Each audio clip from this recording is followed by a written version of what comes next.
Welcome. This is Richard Hosnote, and I want to welcome you to the Innovation Best Practices episodes, where every episode is designed to help you sell more and make more from your innovation program using only proven and practical innovation best practices that I believe can work for virtually any business and any innovation need. I want to give a special welcome to our listeners around the world, now in more than 104 countries. Welcome back. We offer free things occasionally, and we're in a period right now that we're doing that. And all of these, I think, can be helpful to you. So take a listen. I offer a free consulting session. All you need to do is send me an email with providing me with details of what you think I can help you with. I'll give you the email in just a minute. We also have a free newsletter that you can sign up for that has insights that are not in any of the episodes. There's also an Innovation Best Practices app. It's free. It's available for Apple products at the App Store and for Android products at Google Play. Lots of free resources on my website. All you need to do is go to i2ge, that's the letter I, number 2ge.com.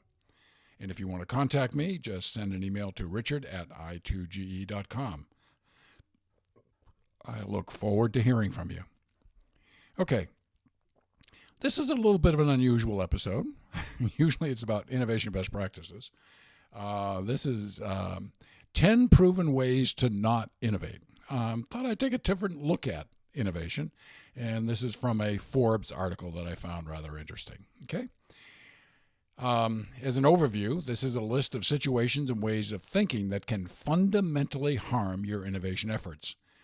And this is a good diagnostic episode for you to evaluate your innovation program.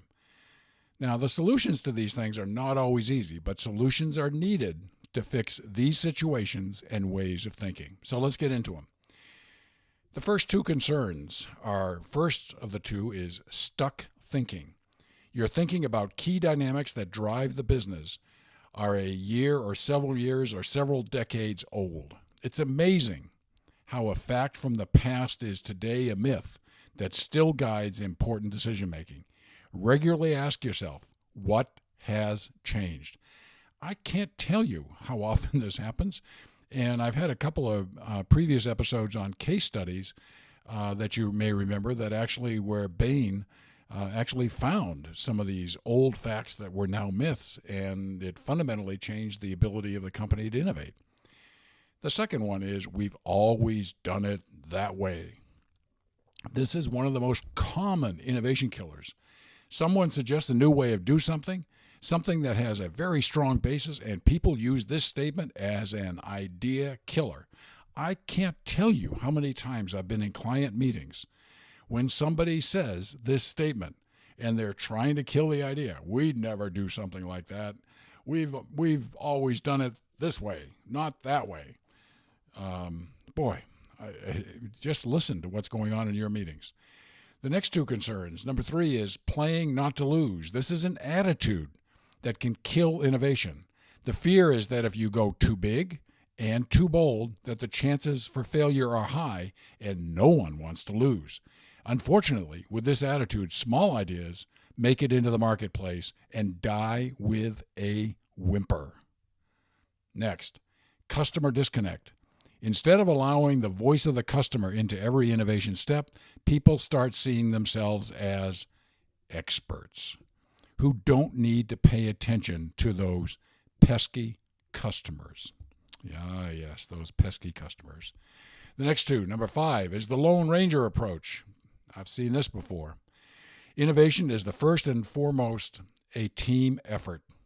People who think they can do it themselves, and because the power of their position enables them to do it, have tremendously high risk of failure. Innovation is a team sport. Next, failure is not an option. When failure is not seen as an option, people often move forward with a deeply flawed idea. It's eventually seen as a failure, but only after much more money and time has been spent than was necessary. This is why we talk about if you're going to fail, fail early, fail often. Concerns 7 and 8. Number 7, Follow the leader mentality. This is another version of the curse of the expert. You may remember an episode that I did earlier. The leader is all-knowing, so we will follow her or him.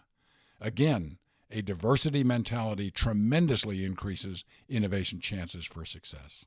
Next, weak hires. Successful innovation requires higher level thinking skills like integration and synthesis. Not hiring A players almost certainly dooms many innovation projects to failure. Don't settle for less. The next ones are lack of know-how. In most companies, people develop the skills of running a business, not innovating a business. Using running a business best practices instead of innovation best practices creates many problems. Next one is unrealistic expectations. While I strongly urge people to use innovation to create dramatic differences, sometimes innovation can go over the top. A great idea needs great capabilities and resources, or it stays only in the idea stage. Now, I know that I've talked in many episodes about dramatic improvements, wow, and all that sort of stuff, but you actually can go over the top on some of these things. So you need to be aware of all that too. So, here are some concluding thoughts for you. All of these are things that can get you in trouble. They can cause you to have a blank or empty innovation program. So, make sure that you're paying attention to what's going on here. If you need more innovation practices, just go to my website, i2ge.com. On the menu bar, click on DIY Innovation Training, do it yourself. And if a bunch of training programs pop up, if one of them does not meet your exact needs, just send me an email and I'll be glad to tailor one for you. Here's what I'm trying to do with this. I'm trying to make you innovation self-sufficient so that you don't have to hire expensive consultants like me or others to do it for you. This can save you tens and hundreds of thousands of dollars and to have a really innovation best practices program. Another resource is one of the 6 books that I've published. It's Proven Practical Innovation That Delivers Results. It's available only at Amazon in a paperback and Kindle book, and it's priced below my break-even cost, so it's a great value. If you have suggestions, comments, or requests, I love hearing from listeners. Just send me an email to richard@i2ge, that's the letter I, number 2ge.com. In the next episode, we're going to be talking about 4 innovation mental models. And this comes from one of the Gary Hamel books. You know I'm a big fan of his. And it's from one of the books that we've actually done that I've covered in episodes before, but I've not covered these particular elements. This is really good stuff, so please make sure that you tune in. Okay. As all of you know by now, I'm deeply grateful for you taking time out of your busy day to spend it with me. I look forward to reconnecting with you soon, and until then, please have a great day.